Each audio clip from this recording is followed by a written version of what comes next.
वंदे पुरुषोत्तम परम प्रेममय श्री श्री ठाकुर जी की वाणी। इष्ट प्रसंग प्रथम खंड से एकांश।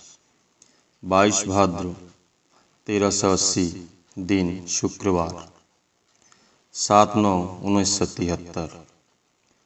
सवेरे 7 बजे हैं। श्री श्री पितृदेव षोडशी भवन के अंदर अपने श्वेत शुभ्र बिछावन पर बैठे हैं। निकट में ननी गोपाल चक्रवर्ती, सेक्रेटरी सत्संग, भवानी चरण राय, शरद चंद्र कर्मकार, दुलाल मजुमदार, अजित धर, सुधीर समाजदार, नारायण कर्मकार एवं और भी अनेकों बैठे हुए हैं। श्री श्री पितृदेव उपस्थित लोगों को लक्ष्य कर कह रहे हैं, हम उनकी श्री श्री ठाकुर की संतान, स्त्री हो चाहे जो ही हो, कोई उनका शारिक नहीं। जब भी शारिक तथा अंशीदार सोचते हैं तभी हमारी खात्मा होती है, प्रवृत्ति धर दबाती है, अहंकार आता है। हम उनके अंशीदार बने यह वे बर्दाश्त नहीं करते। क्यों नहीं? चूँकि वे एकमेव अद्वितीय है। हम सब उनके दास हैं। ठाकुर की संतान, संतति हो या जो भी हो, हम सब ही उनके दास हैं। केवल उनकी परम सेवा का ही हमें अधिकार है। कृष्णे नित्यदास जीव ताहा भूली गेलो, छेई दोषे माया तार गौलाय बाधिलो। अर्थात जीव कृष्ण का नित्य दास है, पर जब वह इस बात को भूला जाता है तभी माया उसे अपनी फांसी में बांध लेती है। जो भक्त है, जो नित्य दास है, वह कभी दुख कष्ट बोध नहीं करता। आंखों में आंसू नहीं आते। केवल उसी समय उसकी आंखों में आंसू आते हैं जब वह उनके इष्ट के लीला कीर्तन में विभोर हो जाता है। वह होता है भक्ति का प्रेमाश्रु। भक्त कभी अपने अभाव अभियोग की बात किसी से नहीं कहता। जागतिक अभाव की बात प्रकाश नहीं करता। उनका ढंग ही कुछ और होता है। जो भक्त है वह आराध्य के लिए प्रेम में रोता है। ध्रुव प्रहलाद को कितना कष्ट बर्दाश्त करना पड़ा है। यवन हरिदास को भी कितना कष्ट भोग करना पड़ा है। मीराबाई को भी कितना कष्ट सहना पड़ा है, किंतु किसी ने दुख बोध नहीं किया। आवेग स्वर में बोले, उनके इष्ट के लिए जितना कष्ट किया जाए उतना ही सुख है। इंद्रिय सुख में क्या है और वह कितने दिनों तक है। विनती प्रार्थना के विषय में चर्चा हुई। श्री श्री पितृदेव बोले, जो नियमित प्रार्थना नहीं करते वे ही अब प्रार्थना के नेता बन बैठे हैं। उनको प्रार्थना के पहले आह्वान देने के पक्ष में है। आवाहन देने में कोई दोष नहीं है, सिर्फ एक ही दोष है और वह है उनके श्री श्री ठाकुर आदर्श का उल्लंघन करना। श्री श्री पितृदेव इस विषय में कहने लगे कि किस प्रकार वर्तमान की प्रचलित प्रार्थना चालू हुई। इन्होंने कहा, पहले प्रार्थना नहीं होती थी। जिसको जब समय मिलता था वे आकर ठाकुर प्रणाम करते थे। इससे ठाकुर को कष्ट होता था। बार बार हाथ जोड़कर प्रणाम करने में उन्हें कष्ट होता था। इसलिए जिससे निर्दिष्ट समय में आकर हम लोग सामूहिक रूप से प्रणाम कर सकें, उसकी व्यवस्था की गई। उसमें भी ठाकुर का कष्ट लाघव नहीं हुआ। बहुत देर तक लगातार हाथ जोड़े प्रणाम करते थे। इसलिए मैंने विनती प्रार्थना की बात निवेदित की। वे राजी हो गए। उस समय आवाहन करते ही प्रार्थना होती थी। एक दिन प्रार्थना के पहले ठाकुर जी ने बुलाकर मुझसे कहा, प्रार्थना ऐसा दीर्घ करा ठीक ना। अर्थात व्यर्थ में प्रार्थना को दीर्घ नहीं बनाना चाहिए। विनती के सुर, ताल, लय एवं स्वयं करके उन्होंने दिखाया। प्रथम दिन केवल 2 विनतियाँ हुई। उसके दूसरे दिन उन्होंने गुरु वंदना भी करने कहा। तभी से उनके निर्देशानुसार ही 2 विनतियाँ एवं गुरु वंदना की जा रही है। ठाकुर का मुझ पर यही आदेश है, इसलिए उन्होंने जैसा जैसा कहा है एवं हमें अभ्यास कराया है उसी अनुसार की जा रही है। दूसरे ढंग से कहने का अर्थ है कि ठाकुर का उल्लंघन करना। उनको कहते हैं जब ठाकुर अस्वस्थ थे तभी उन्होंने प्रार्थना संक्षिप्त की है, ऐसी बात नहीं है। उस समय ठाकुर अस्वस्थ नहीं थे। ठाकुर ने जब जो कहा है उस समय स्वस्थ अस्वस्थ की कोई बात ही नहीं। अन्यथा ठाकुर ने अभी कुछ वाणी दी, बाद में कुछ और दी, ऐसी ही होता है। पर ऐसा हुआ नहीं। ठाकुर है चिरंतन, उनकी कथनी और वाणी में कोई परिवर्तन नहीं होता। श्री श्री पितृदेव ने आलोचना प्रसंग के 2 खंड 33-34 पृष्ठ संस्करण में 38 पृष्ठ को खोलकर देखने कहा। गोसाईदा ने श्री श्री ठाकुर की बातें हो रही थी। ठाकुर ने कहा, पौरोहित्य करते समय यह ध्यान रखना चाहिए किसी अनुष्ठान को अयथा दीर्घ नहीं किया जाए। दीक्षादान के मामले में भी यही बात है। एक अम्वेग के साथ मुख्य करणीय जो है उसे छोड़े बिना क्षिप्र गति से काम समाप्त कर देना चाहिए। शिथिल मंथर गति से दीर्घ समय तक लगातार करने से मनुष्य का आग्रह शिथिल हो जाता है।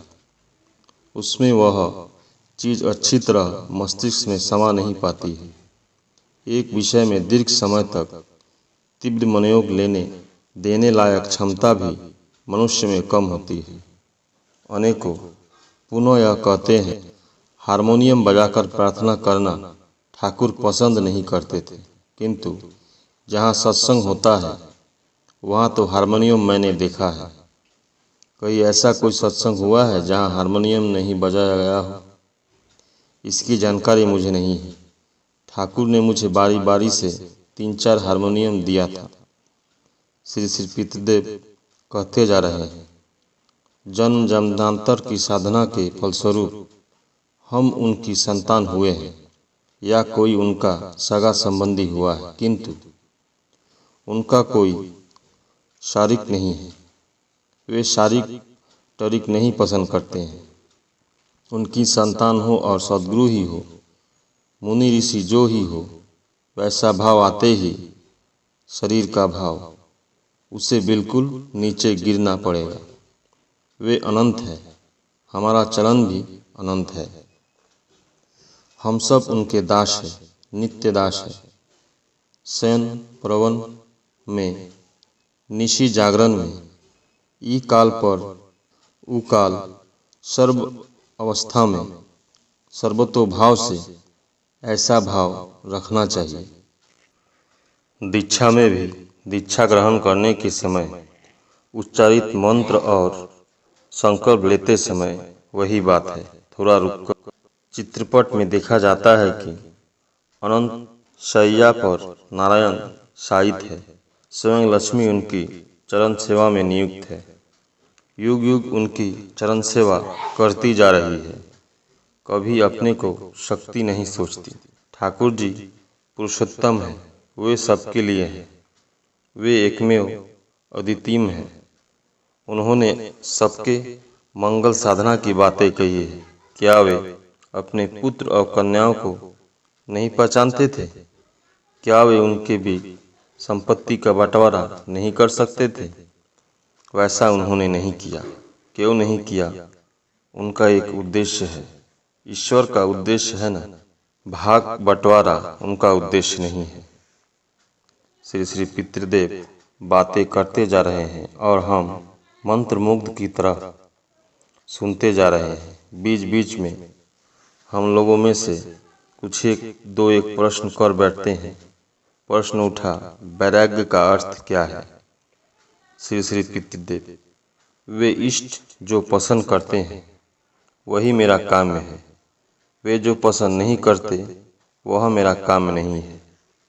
उसी विषय वस्तु स्थान में मुझे विषाद आता है जो उनके काम में नहीं लगता। उसकी मुझे क्या आवश्यकता है, इसमें अपने आप विषाद आता है, उसका नाम ही है वैराग्य। ठाकुर परिवार के विषय में चर्चा चली। श्री श्री पितृदेव ने कहा, निष्ठा, अनुगत, कृत्रिम सेवक, प्रेम, प्रीति, प्यार से सब ही तो ठाकुर का है, किंतु जब कोई मैं उनका दास हूँ यह भूल जाता है तभी और वह नहीं रहता है। बातचीत के सिलसिले में हेम कवि के रचित है, हे राधा स्वामी, हे राधा स्वामी, अंतरतम मम अन्यर्मामी गीत की चर्चा हुई।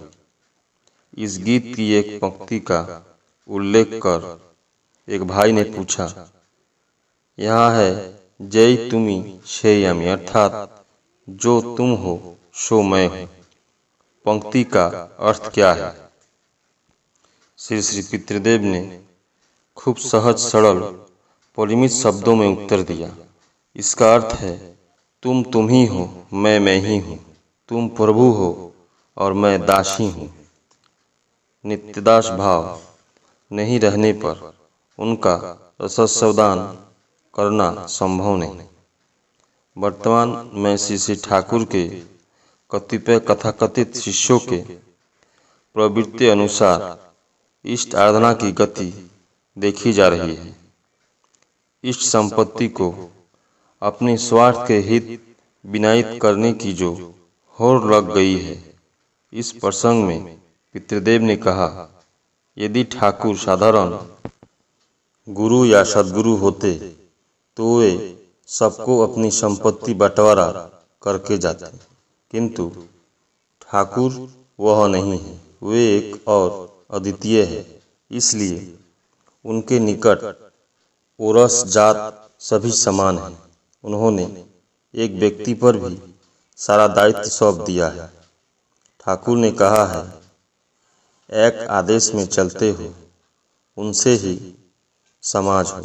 यदि अभी भी इस दायित्व का पालन न कर सकूं, तो जो एक करेगा उस पर ही दायित्व आएगा।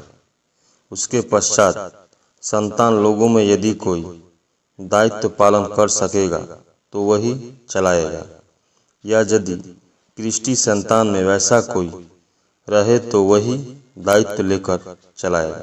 पुनः ओरस जात संतान में कोई वैसा न रहे, कृष्टि जात संतान में न रहे, तो बाद में जो कोई अपनी इच्छा के अनुसार बन जाएगा उस समय वही चलाएगा। कभी सब कुछ जंगल भी हो जा सकता है, सब खत्म हो जा सकता है, किंतु उनकी पुस्तक रह जाएगी, उनका वाद आदर्श रह जाएगा। उन्हें पुस्तकों को रखने के लिए, छपा कर रखने के लिए ठाकुर का कितना आग्रह था। बातें करते करते श्री श्री पितृदेव का मुखमंडल जाज्वल्यमान हो उठा। हम सब उनकी ओर एक दृष्टि से देखकर अमृत रसास्वादन करते करते जागतिक विषय, आशय, अभाव, अभियोग भूल गए। मन में यह भावना उठी कि स्वार्थ, दुविधा, द्वंद्व, कलुषता, त्रुटि, विच्युति के साथ सुलहनामा किए बगैर क्यों नहीं इसी क्षण जीवन यौवन को समर्पित कर परम करुणामय श्री श्री ठाकुर के आदर्श परिपूरण हेतु तीव्र गति से कूद पड़ो और परमराध्य पितृदेव का पदांक अनुसरण करते हुए अबाध गति से आगे बढ़ता रहो।